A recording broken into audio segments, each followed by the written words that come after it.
You are an elite from the Northwest regions. We have elites from other divisions and villages, communities in the Southwest and Northwest regions. What do you think the elites are political, administrative, religious, in fact, the elites of the Southwest and Northwest regions, what extra can they do? You know, in fairness to those elites from the Northwest and the Southwest, they are themselves the victims of this crisis. You know, John Foncha was an Anglophone elite. The way he was treated, identified in the petition that he wrote when he left his political party, his testament to how he felt. Honorable Solomon Tambo Muna was an Anglophone elite.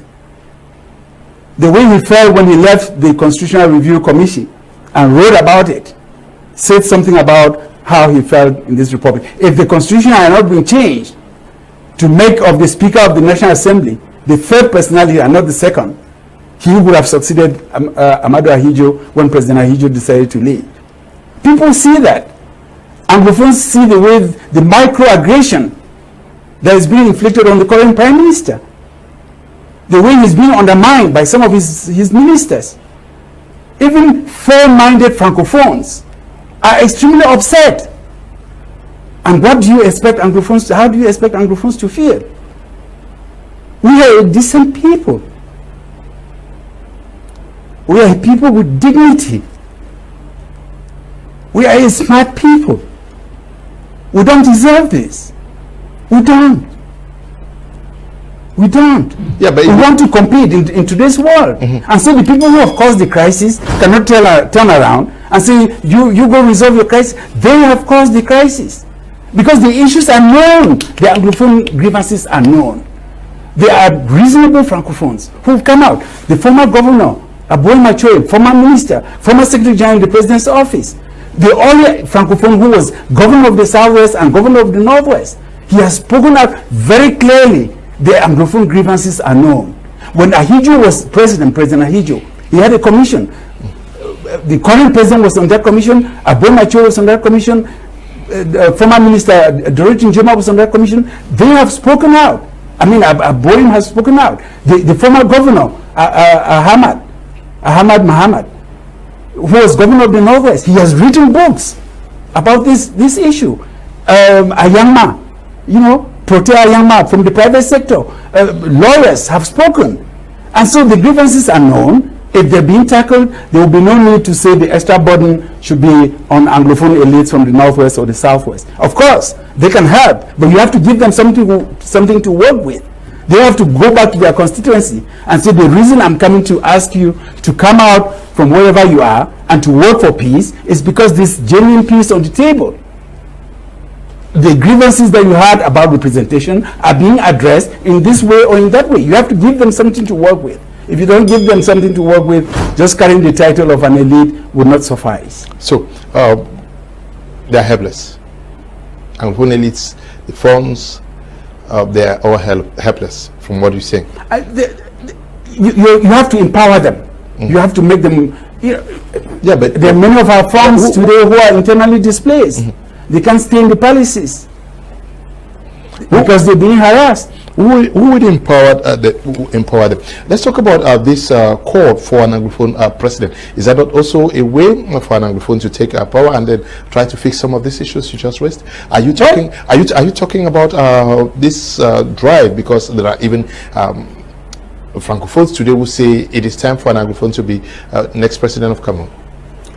Yeah, I've heard a lot of talk about that. That on the part of those individuals is one way to show the recognition that everybody is a citizen at 100%. There are no citizens, second-class citizens. If that's the case, then let's show it. The proof of the eating, the proof of the fruit pudding is in the eating. Let's see it. Let's show it. We should also remember, that deep down there's a fundamental reservoir of Francophone goodwill that even since independence has always wanted an Anglophone president for this country. I don't know if your generation is familiar with Zakaria Abendong. Zakaria Abendong in the early 60s was the Secretary General of the KNDP, of Foncha's political party. Zakaria Bendong was assassinated because he was mistaken for, it was an assassination attempt that was aimed at Jongu Foncha. And one of the reasons was because a number of Francophones from the West and the littoral, when Cameroon was going through the reunification process, had believed that there would be an election, a presidential election, that when the reunification happens, there will be a presidential election, and Foncha would compete against Ahidjo, and they would vote, they would work to make Foncha the president of Cameroon because they were already disagreeing with Ahidjo in the Republic of Cameroon, which had had its independence before, and where Ahidjo was the head of state. Because it didn't happen, there was a reservoir, there was a lingering frustration with Foncha along those lines. Look at the result that late of blessed memory Nijon Fundi obtained in 1992 for a man who did not speak a word of French. Look at the results that he obtained in the western and littoral regions and in other parts of the country. And so if mathematically you could say that in the best of circumstances with the right enabling environment, it should be an easy win for an Anglophone whose credentials are well known. What are your thoughts with this today? Do you think the time is right for the next president? It's more than right. Okay. An Anglophone can fix this country. Not just because he's an Anglophone, not just because our cultural upbringing has embedded in us certain values of fairness, of justice, of equity, and equilibrium vis-a-vis everyone, but also because if it's someone that has the credentials and has proven their worth, they can be able to address the grievances that Cameroonians have across the board. In a way to give citizens a sense that they belong, because it's that sense of lack of belonging, lack of that sense of belonging that is stirring up some of the conflict that we've discussed in the Northwest and Southwest. Yeah, but for this to happen, we need also to see unity amongst the Anglophones themselves. The CPDM could even have a primary within the party to have some of the Anglophones who are in the CPDM to put their hats in the ring and run for the nomination. That is even where you begin to see the recognition. Why has the CPDM not thought about enabling some of the Anglophones who are in that party, who have also worked hard for that party? Why are they not even being recognized within that political party? That's when we begin to show leadership. And of course, then the rest can also mobilize themselves. I'm trying to say that when you genuinely want to see talent, you can see it wherever it is. And if you don't see it even within your own ruling party, it's not when you're ruling the entire country that you're going to see it. Okay. When I hear to Christopher Fominio, I thought some of you, after watching that video, you will be angry at what the doctor said, Dr. Christopher Fominio, talking about a Southern Cameroonian running for presidency in La République du Cameroon. And, you know, it's for sure we will get angry at that. But on another note, you come to understand that all these things are just wishful thinking. They are just wishful thinking because it will never happen. It will never happen. Read my lips. It will never happen. Even if it does happen, that person is going to do exactly what France wants. They are going to just be a paper, like a puppet. You understand what I'm saying? There will not be any change or any difference. It will just be to flatter people, you know. And this is just some of the things that we keep telling you, that the system that has been put in place in La République du Cameroon is not changing anytime soon. It's not changing anytime soon.